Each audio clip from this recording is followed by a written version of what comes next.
Hey guys, welcome to Anvil's Adventures. We got Sarge's off-road Mojave Gladiator here today. We're going to do a rig walk around, go over all the things he's done to it.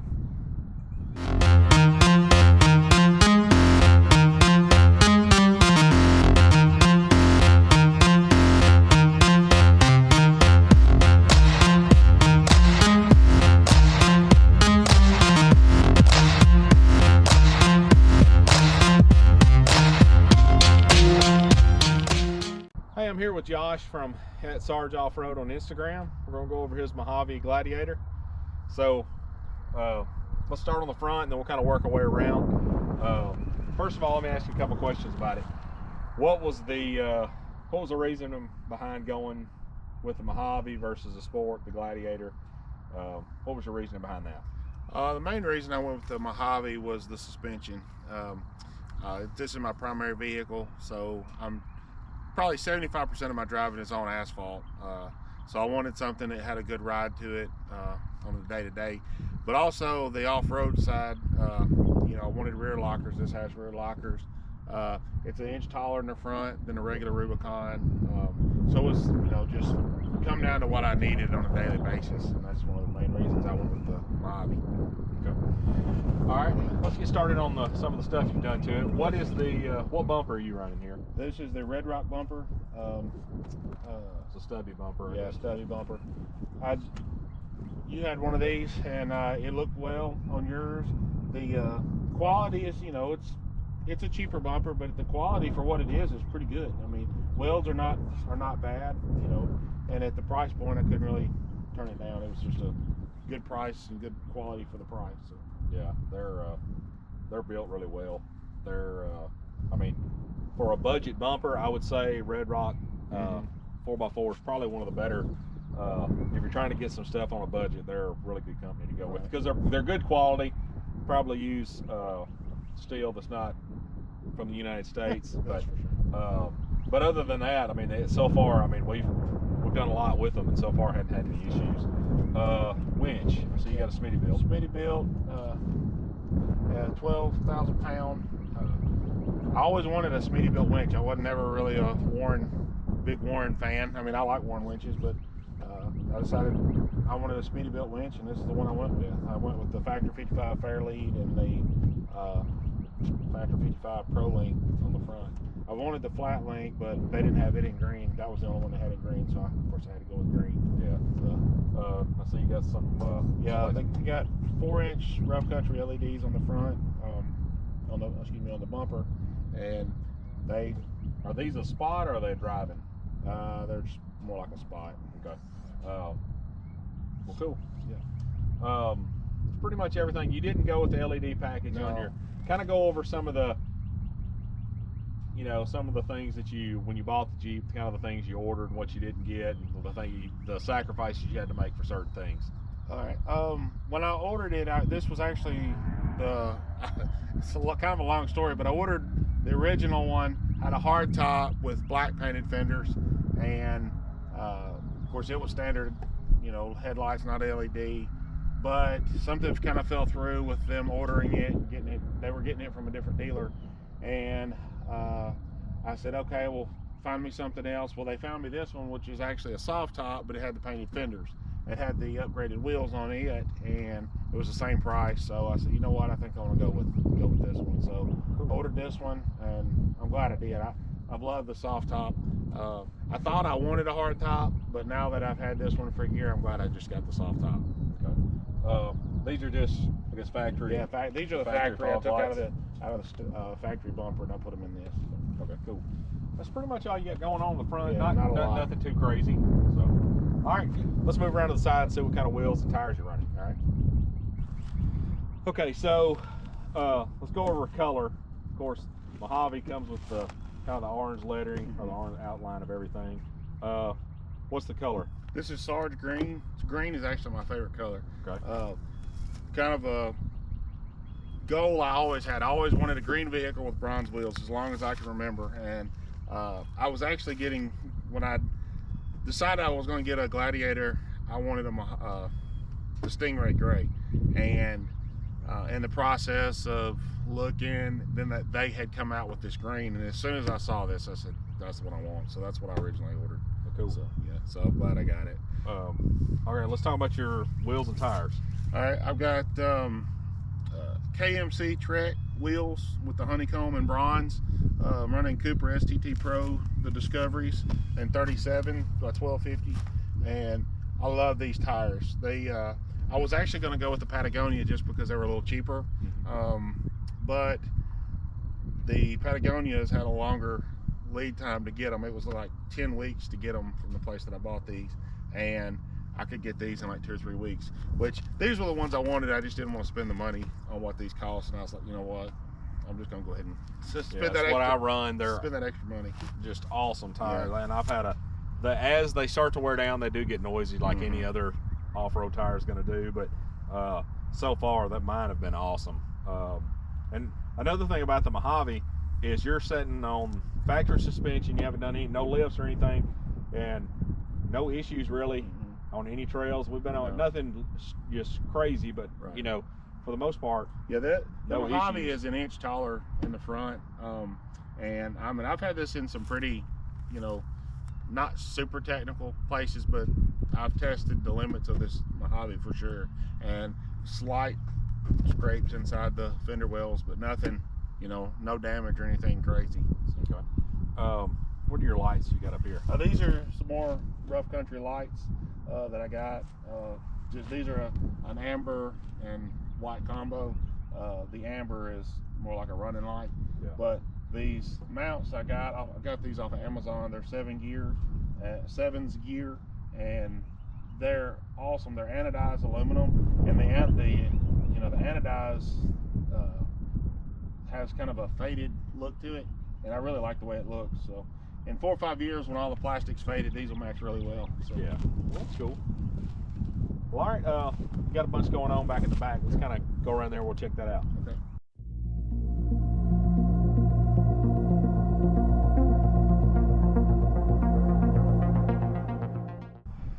All right, so continuing on to the back here, let's go over what kind of rack you got, what brand of traction boards you got, and a few of the things you got going on back here. All right, I've got the Go Rhino rack.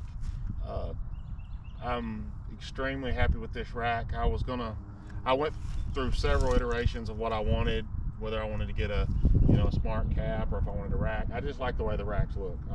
Smart cap's probably the better way to go as far as what you get, protecting the things inside, but I just love the way the rack looks on a Gladiator, so I went with the Go Rhino.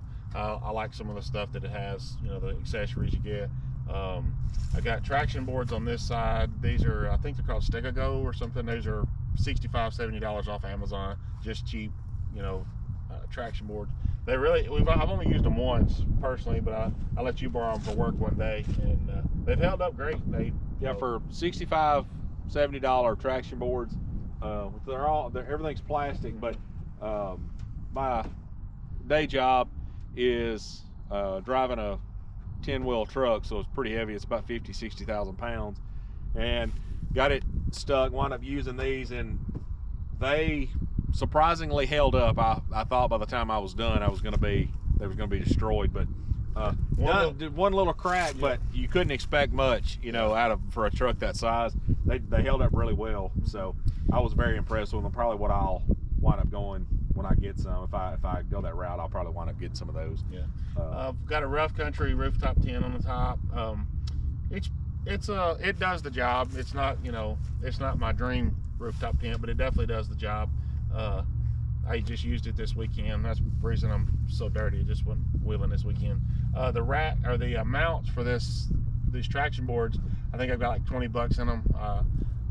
DIY from Lowe's, and worked out great. Worked out pretty well. Yeah, that was super easy. So, here's the thing: this is my brother Josh. He's a gear snob. He knows ins and outs of all kinds of gear. That's just what he is. But on the flip side, you don't have to spend, hundreds and hundreds of dollars to get some of this done. DIY is not always the best way to go.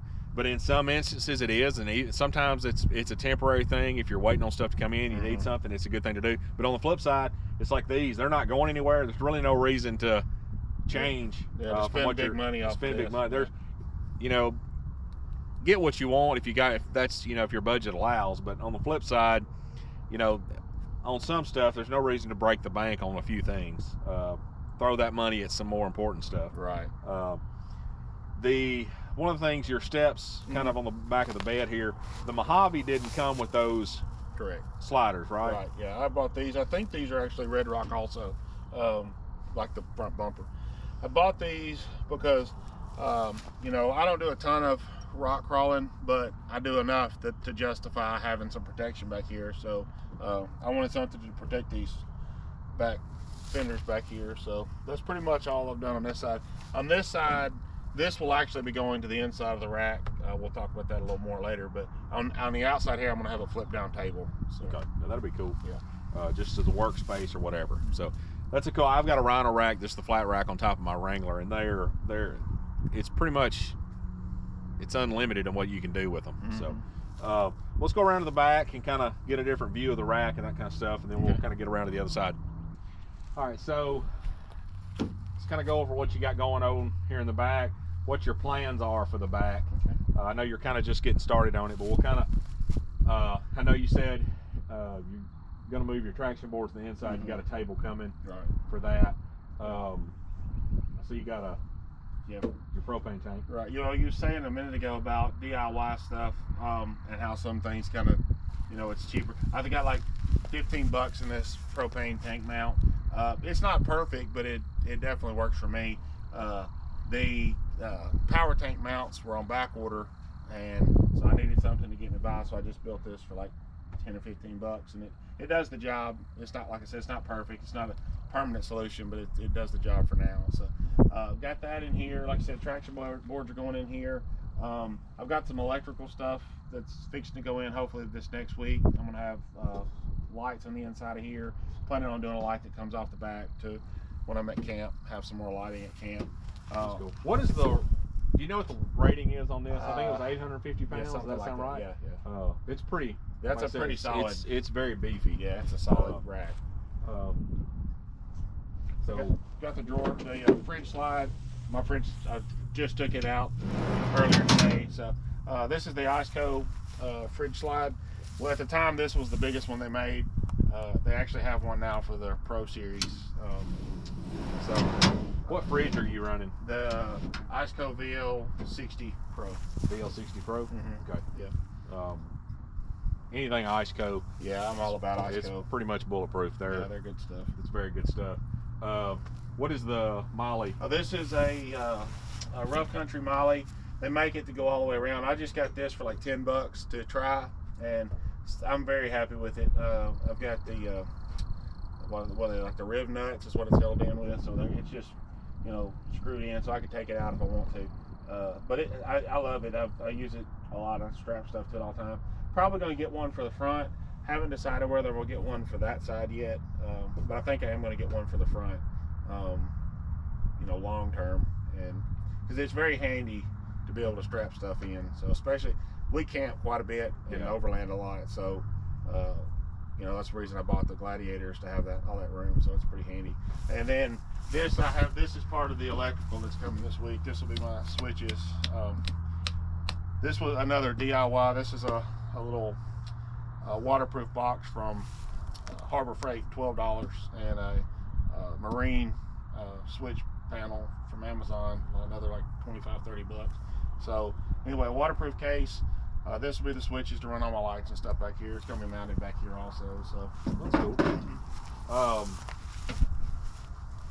Just since the Gladiators, they're not new anymore, but they're still, there's a lot of people that still kind of hung up on Wranglers too. Me to be one of them. What are of course, one of the pros was just all the storage and stuff you've got. It's multi-use. You do construction as your day job, so you can use it for a lot of different things. What are some of the negatives you've seen with having a truck bed versus having stuff? That's a good point. One of the negatives, I guess, is not being able to have that thing into the back, where if somebody's in the back seat want to reach to the back and get something, that's not really an option. I think the Wrangler back seat does have a little more room. You got some, you can a little more room with the top of the seat, being able to move back. I don't have that luxury. So of course the length, some of the obvious stuff is the breakover angles and the length and stuff. But so far, I mean, I've been everywhere you've been in a Wrangler, and I haven't had anything that I couldn't get through. I mean, I definitely scrape coming out of stuff. Well, one of the things is it's cool because we do a lot of wheeling together. Pretty much if I'm out somewhere, he's always with me, and vice versa. And we've got a buddy of ours who's got a new Bronco, Wild Track. A good friend of ours has got a 4Runner, and so we kind of get to see each obstacle has a different. You can never have the perfect vehicle. No. Basically, what I'm trying to say. You're going to run up on things that a longer vehicle is going to be great for. You're going to run up on things that a shorter vehicle. You're going to run up on things with having something lifted real bad or real high can cause you problems versus something doesn't have a crazy lift on it. So there's kind of pros and cons to all that. It's just kind of what makes you the most comfortable and what you're comfortable with using. So well, I guess that's all for right here. Let's kind of check out this other side over here, and we'll talk about a couple of future plans he's got on this side, and let's see how that looks. Okay, so you got what is this box here? What are we running? This is one of those boxes from Harbor Freight again. I think these are called Apex. Yeah. This was the bigger one they have.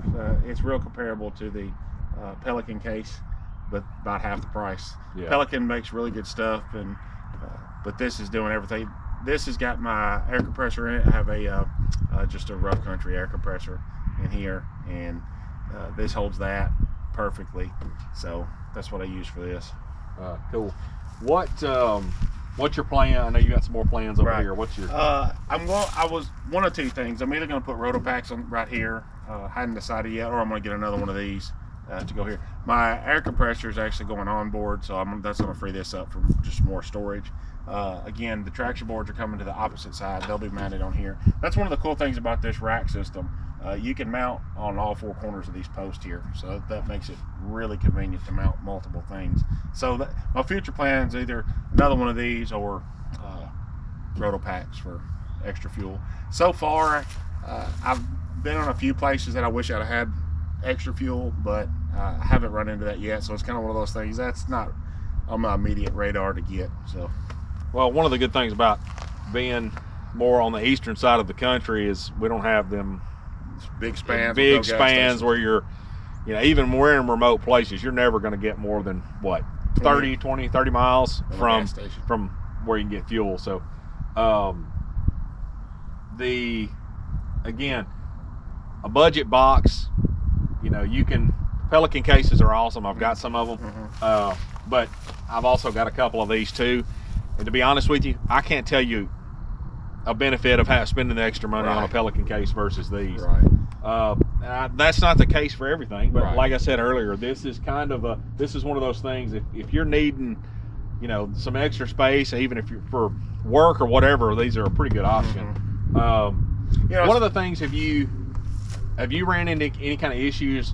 These are kind of sticking out a little bit farther than the fender. The rack does tilt a little bit, but this sticks out a little bit farther than the fender. Have you had any issues with this? Is kind of, for having a Wrangler, one of the things I'm looking at doing is kind of adding some stuff on my back glasses on the side, and kind of one of the things that's kind of slowed me down from doing that is just having it a little wider, catching it on stuff. You had any issues with that? No, if you look at my mirrors, it sticks out. This doesn't stick out as far as my mirrors do. It does stick out past my fenders a little bit, but it's not, not even a half inch. But no, I've never had anything catch on it. Of course, you can see limbs scrape it, but nothing is caught on it at all. Yeah.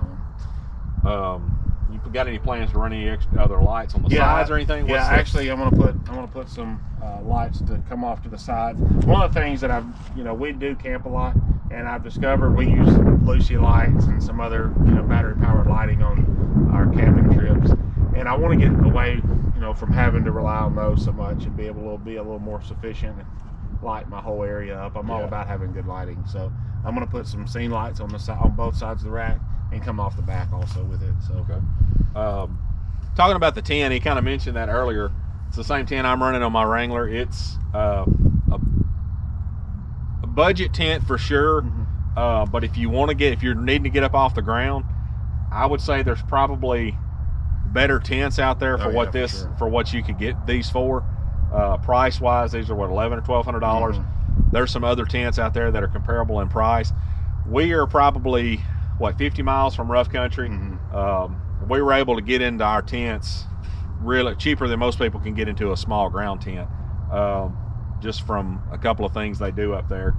So that's kind of why we went with that. Was kind of just getting started on some of these trips we were doing, and it just it worked out great to be able to have something to get you off the ground. I've got a pop-up ground tent that sets up really quicker than this does, honestly, but this gets you off the ground and it's really convenient. And you're talking about budget-friendly stuff. There's certain, I'm not all about name brand stuff, but there's certain things that I want. You get what you pay for. And wheels and tires, I went with a good quality wheel and tire because this is what I ride on every day. Things like this, you can spend $150, you can spend $60, and it does the same thing. So that, some of these things, that's kind of why you see some budget-friendly stuff and some stuff that's not. So that's kind of my philosophy on. And you did go with some of the lighting and some of the stuff that you went with rough country. Was, like I said, they're literally in our back door. Right, so we can, convenient. If we need something, we can run up there and get it. And if we need something we're leaving on a Friday to go somewhere, and we need something, it's Thursday, we can run up there and get it. Right, so it's it's very convenient. And it's a great company, great people up there. So it's but they are a little more of a budget friendly company. But so far the tent, throw another piece of foam or something in there, it's not too bad. Yeah, it's not bad at all. I want to talk about your soft top, kind of what about that a little bit, and we'll kind of wrap this up. All right, so we mentioned it's got a soft top instead of a hard top. Kind of go over that a little bit. You drove several Gladiators. You've driven mine, which is a hard top. Kind of go over some of that, what your thoughts were on how all that went. And like you said, we went, when I decided I was going to get a Gladiator for sure, we went to the dealership that I ordered this from, and I drove a Mojave hardtop first, and I was checking a couple different things. I was checking, this was, I had a Wrangler previous to this that was a soft top, and so I wanted to see what it was like in a hardtop. And there was 4 of us. You were sitting in this back corner, and I was driving, and I was asking questions about who hears what. And and we kind of discovered that the only noise we were hearing was from the back corners, in the back passenger seat. You heard more road noise here than anywhere. Then I drove I was also checking suspension with the Mojave. Then I drove a Rubicon with a soft top, and as soon as I got behind the wheel of the Rubicon, the way it rode and drove, I was like, no, I'm definitely going with the Mojave. But the soft top, we really couldn't tell a big difference in the noise. We got on the interstate with it. And again, the same place, the back here was where you heard most of the noise. I will say that, of course, it's got Bluetooth, Apple CarPlay and all that. So when I'm running my cell phone through the truck, when I'm driving down the highway, they hear probably more than I hear road noise. But the convenience of a soft top, I'm very glad that it worked out that I got the soft top versus the hard top, and it just worked out better for me because I take my top down all the time, and it's just so much easier. I mean, I can fold it all the way to the back in a matter of seconds. And if I had a hard top and I wanted to take it all the way off, it'd take 2 people, and then you got to find a place to store it. The Freedom panels are nice, but this is just so much more convenient. And they are lighter. There's a little bit, not on a Gladiator. I don't think you're worried too much about your weight, but no, it's loaded down pretty much when we're going. But it does add if you're worried about weight, it is a good option. And it is when you're riding in the front, you can't really tell the difference versus mine. And anyway, we're driving Jeeps. We're not. We're not too worried about noise anyway. They're not the most quiet vehicle in the world. That's for sure. But that's kind of the outside of this rig. It's nothing extreme, but like I said, he's running 37s on a stock suspension with the Mojave, and no problems at all. He's been a bunch of places with it, no issues with it at all. And fuel mileage has changed a little bit, I guess. A couple things. The fuel mileage dropped a little bit. I will tell you, I've thought of re-gearing and things like that, and I got several friends that have Gladiators. I'm the only person that I personally know has a Mojave. I got several friends drive Rubicon Gladiators in some sports, and some of them are on 40s, some of them are on 37s, and out of all of those, some of them have re-geared, and I get better gas mileage or the same gas mileage that they get. Yeah. Now, there are some differences. They're lifted taller than I'm lifted, so they probably get a little more wind drag. Yeah. And I do notice when I take my rooftop tent, my fuel mileage goes up by 1 whole mile per gallon. And I, on average, get with the driving that I do right around 15, from 14.7 to 15.2, just like it sits. So that's not terrible. That's On towing, yeah, towing's a different story. it's a different story. It's a completely different story. He has some issues with towing. It pulls fine. Yeah, it pulls but fine. it kills his. Yeah, it gets down to 7, 8 miles a gallon on there. So if you're thinking about a Gladiator, as a tow vehicle, the tow rating is a lot higher than a Wrangler. Doesn't mean it's better fuel mileage. Better fuel mileage. So let's check out a few things on the inside. It's pretty simple in there, but it's kind of where you're controlling everything. You got some more plans for that. We'll kind of go over that with y'all and kind of see what he's been doing in there. Okay, what do you got running in here? For a phone mount, I'm running a bullet point mounting solutions phone mount. I love this thing. It is great. Again, not super expensive. I think this was like $69 for the single phone mount, and they have a complete system. I could have got, something up here for everything. I'm eventually going to go back and order another one for my wife when she's riding here, so she has one. I'm running the Voss switch electric management system under the hood, and then this is my switch panel. I've got my auxiliary that runs, my 12-volt system in the back. I got all my lights on here. I have rock lights underneath. The lights on my hood, I told you, were amber and spot, so I have those separate. I've got a switch for my air compressor. It's not mounted up yet, but that's future plans. And then I have a switch dedicated for my front lockers. I am going to do air lockers on the front in the hopefully the near future. So then I've got another spot available for anything else I want to run. So cool. What about comms? You don't have anything permanent? No, in there nothing yet, permanent yet. Actually, we've discussed that. We're leaving for more Expo next week, and I think I'm going to put some permanent in here before then. But right now we just run handhelds because it works pretty easy. So okay, that's pretty much it. Yeah, the insides. That's pretty much all I've done, other than floor mats and that kind of stuff. So what are your plans? What are you wanting to, other than a radio? Have you got any other? I know you said you're going to put another phone mount. You're going to hard mount your radio in. Hard mount a radio. Hopefully that'll be done here the next week or so. That's pretty much it. Any plans to delete back seat or anything like that? No. This is my primary vehicle, and I've got a family of 4, and my wife has a full-size truck. We take hers most of the time, but we do, if we're going camping, this is what we take, so I need the back seat for that. I wish, not really a necessity or anything, I do want to go upgrade to the bigger radio. Is something I would love to do. I've got a friend of mine that they upgraded to the Stinger radio. They love it. I'm just trying to determine if I can justify the $1,500 to do it. If it's really, because it's just a luxury. It's nothing that you actually have to have. There's some other things that I really need before I spend that kind of money on this. So I hadn't decided with that. But other than that, that's just some little odds and end things. I've got the grab handles. The boys are asking for some in the back. I don't have any in the back, so I think I might put them some grab handles in the back. But other than that, that's pretty much all I'm going to do on the inside. So okay, so it's really simple. It does everything I need to do. Well, I take that back. I do want to get some cat skin leather seat covers. I'm hoping that'll be a birthday or Christmas present from somebody one day. So, but other than that, that's it. So that's a little plug to his wife. Yeah, there. A little plug to my wife there. Give me some cat skin seat well, cool. covers. What Instagram? Sarge Off-Road. Okay, at Sarge Off-Road. Go check his Instagram out. Get a different view of our trips. Like I said, he works for himself, sometimes they get to go out with their family a little more than, so he has some more camping trips. So follow him on Instagram, kind of keep up with what he's doing. And I guess that's it. All right, good talking to you guys. All right, guys, well, thanks for watching the rig walk around of at Sarge Off-Road's Gladiator Mojave. we got a few more rigs coming your way pretty soon. We got some forerunners coming, a really cool Bronco, got some full-size rigs, got a really cool FJ I'm really excited to go do a rig walk around with. Really cool guy. Got some future trips planned. I think we're going to try to hit maybe the Daniel Boone trail. We're hoping to get up and do the Cat up in Kentucky.